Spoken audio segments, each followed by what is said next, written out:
तो मूवी का स्टार्ट होता है एक ऐसे टाउन को दिखाते हुए जिसमें दो लड़के रहा करते थे। वो दोनों एक दूसरे के बहुत अच्छे दोस्त थे। उनका स्कूल भी एक ही था। अब इनमें से एक लड़के का नाम डैरन होता है, जो कि बहुत ज़्यादा इंटेलिजेंट और पढ़ने वाला बच्चा होता है। उसके पेरेंट्स भी उससे काफ़ी खुश होते हैं, लेकिन जाहिर है टीनेजर होने की वजह से उसका दोस्त काफ़ी शरारती होता है, तो वो डैरन को अपने साथ स्कूल स्किप करवा देता है।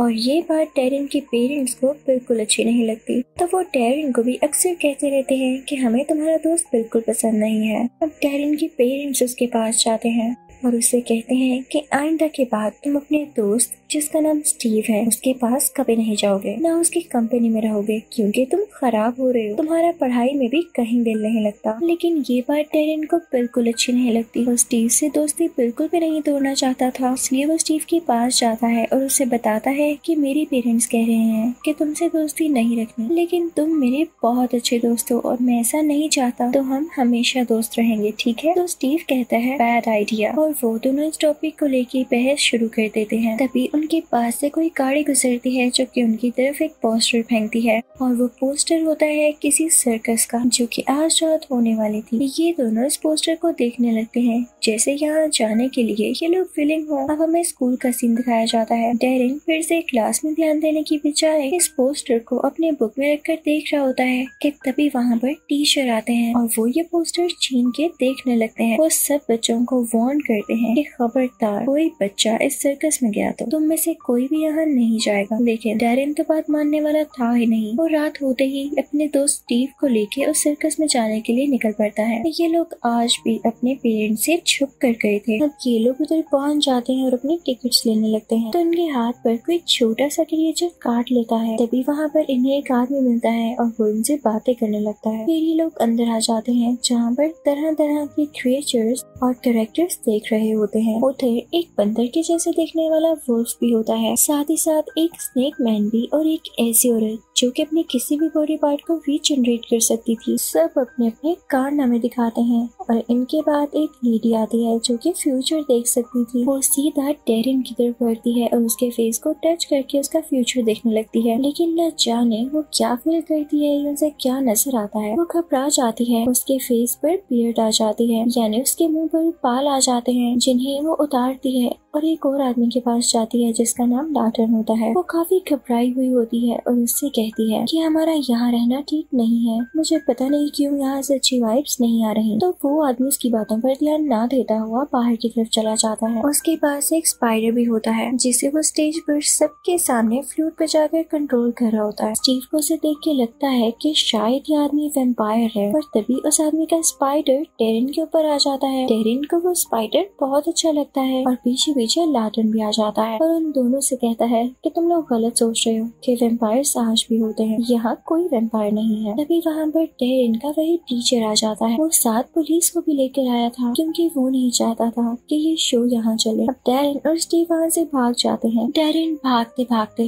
लाटन के रूम में पहुँच जाता है। उस आदमी का पूरा नाम लाटन क्रिप्सले होता है। डैरन उसका स्पाइडर उठाता है और क्लोजेट में छुप जाता है। तभी वहाँ पर वो भी आ जाता है जो कि किसी और आदमी से बात कर रहा होता है। वो उसे बताता है कि एक छोटा सा क्रिएचर वापिस आ चुका है और वो अपने साथियों के साथ मिलके हमें जरूर मारेगा। इतनी देर में उनके रूम में स्टीव आ जाता है जो लाटन से कहता है कि मैं जानता हूँ आप वैम्पायर हैं, बेहतर होगा कि आप मुझे भी वैम्पायर बना दें। तो लाटन कहता है कि अच्छा ऐसी बात है, मुझे पहले तुम्हारा खून चखना है कि तुम इस काबिल हो भी कि नहीं। लेकिन लाटन जैसे ही उसका खून चखता है तो वो उसे अच्छा नहीं लगता। वो कहता है कि तुम्हारे खून में बहुत बुराई है और तुम कभी भी एक अच्छे वैम्पायर नहीं बन सकते। तो स्टीव को उसकी इस बात का काफी गुस्सा आता है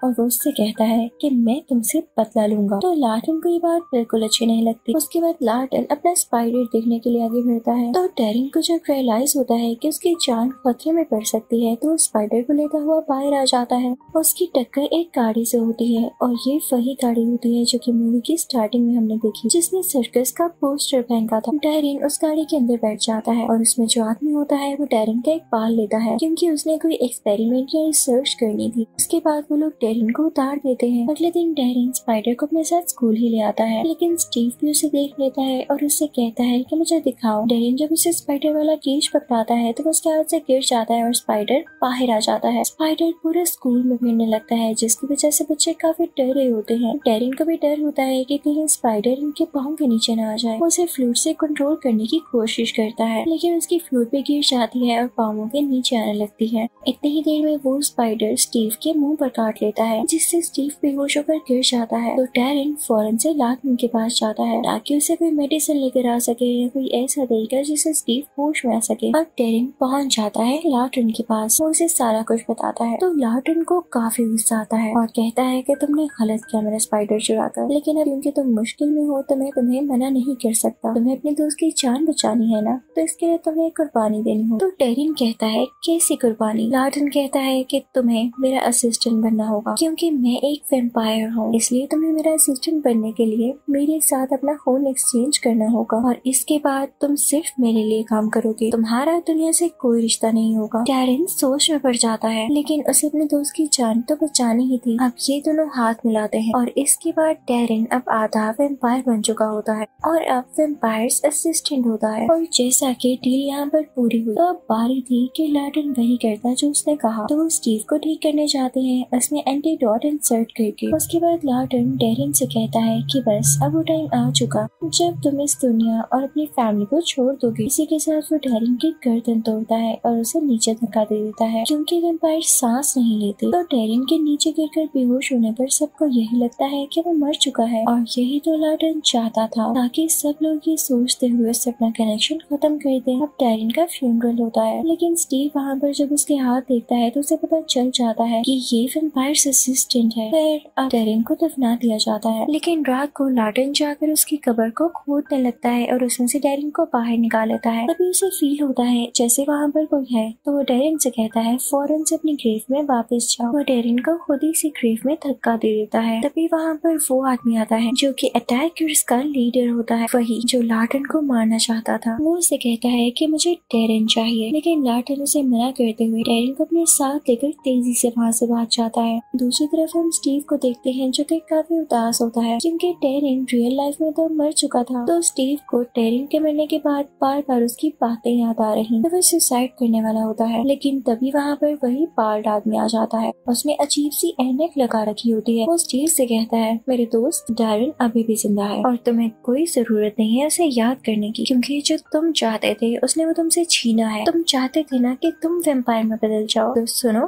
डेरिन ने ऐसा कर दिया, उसे तुम्हारा जरा ख्याल नहीं हुआ। तो ये सुनकर स्टीव को बहुत गुस्सा आता है और वो उसी आदमी की टीम में हो जाता है। दूसरी तरफ हम डेरिन को देखते हैं जिसमें वैम्पायर्स वाली ताकतें आ रही थी, लेकिन साथ ही साथ उसे फैमिली और स्टीव की याद भी आ रही थी। तो वो उसे कॉल करने लगता है, लेकिन तभी वहाँ पर लार्टन आ जाता है और उसका सेलफोन तोड़ते हुए कहता है कि तुम्हें याद है ना मैंने तुमसे क्या कहा था। इसी के साथ वहाँ पर उसी आदमी की कार आ जाती है जिसने स्टीव को अपने साथ मिला लिया था। तो लार्टन डेरिन से कहता है कि फौरन से छुप जाओ। इनफैक्ट वो पूरा आदमी डेरिन को लेने आया था, लेकिन लार्टन उसे नहीं देता। तो वो आदमी कहता है कि मैं जरूर आऊंगा और डेरिन को अपने साथ ही लेकर जाऊंगा। और अब वो बुरा आदमी जाकर स्टीव को भी बुरा बना देता है, उन्हीं अटैकर्स में से एक अटैकर जिन्हें वैम्पनीज कहा जाता है, और ये वैम्पायर्स के बहुत अगेंस्ट होते हैं। और उधर हम डेरिन को देखते हैं जो कि लार्टन के साथ मिलकर स्किल सीख रहा होता है, लेकिन दिन गुजरने के साथ साथ वो वीक होता जा रहा था, क्योंकि डेरिन को ब्लड चाहिए था। लार्टन के कहने पर भी वो ब्लड नहीं पीता। तो लार्टन उसे समझाने लगता है कि तुम्हारे जिंदा रहने के लिए ये बहुत जरूरी है। तो डेरिन कहता है अच्छा ठीक है। अब इससे पहले लार्टन डेरिन को काफी बातें बताता है, जैसे कि वैम्पायर्स अगर किसी का खून पीना चाहते हो तो या तो वो किसी इंसान को बेहोश करके उसका थोड़ा सा खून पियेंगे और उसे छोड़ देंगे, या किसी वाउंड से। लेकिन ये जो वैम्पनीज है ना, ये तो खून पीने के लिए किसी इंसान को मार ही डालते हैं। ये ज्यादा खतरनाक होते हैं। लेकिन कोई मसला नहीं है, वैम्पायर्स और वैम्पनीज में आज तक लड़ाई नहीं हुई, लेकिन जो बाल्ड आदमी मैंने तुम्हें दिखाया था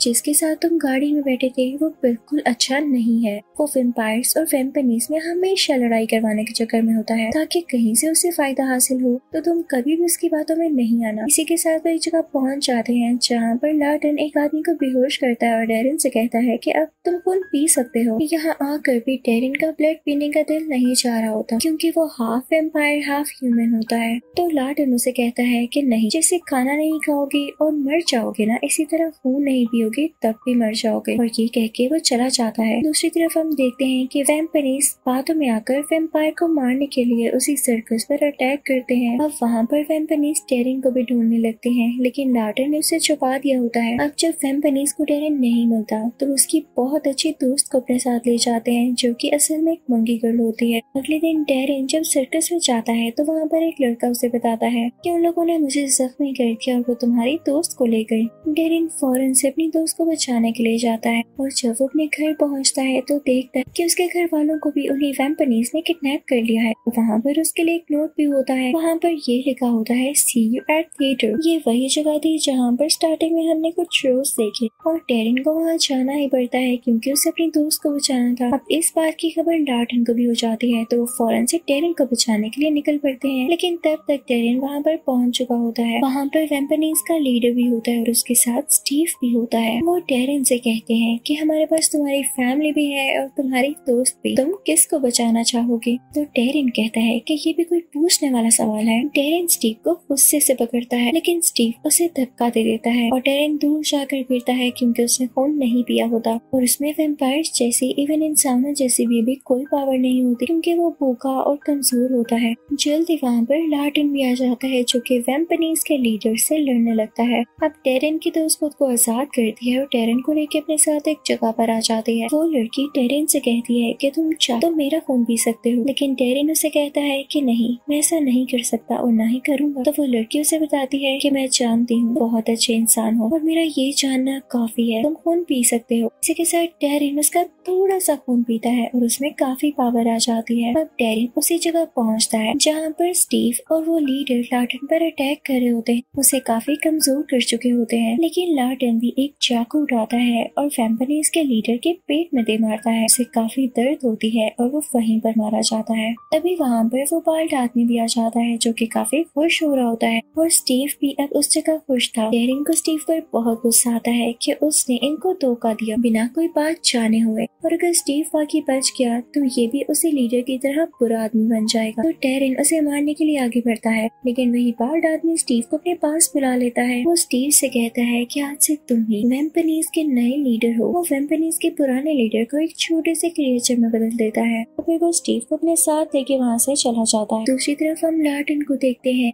जो कि टेरिन की हेल्प करता है कि वो अब अपनी फैमिली को वापस ला सकता है, क्योंकि वो भी समझ चुका था कि फैमिली से ज्यादा इम्पोर्टेंट तो कुछ नहीं होता और जो फैमिली से दूर जाते हैं वो स्टीव की तरह बुरे बन जाते हैं। अब टेरिन की फैमिली वापस आ चुकी थी तो लार्टन उनको हिप्नोटाइज करके उनकी मेमोरी इरेज कर देता है ताकि वो भूल जाएं कि टेरिन कभी मरा भी था। लेकिन मूवी के लास्ट सीन में हम देखते हैं कि टेरिन लार्टन के सर्कस शो में भी जाता है, यानी वो फैमिली के साथ भी रहेगा और लार्टन से भी मिलेगा। इसी के साथ ये मूवी यहीं पर एंड होती है। Thank you for watching.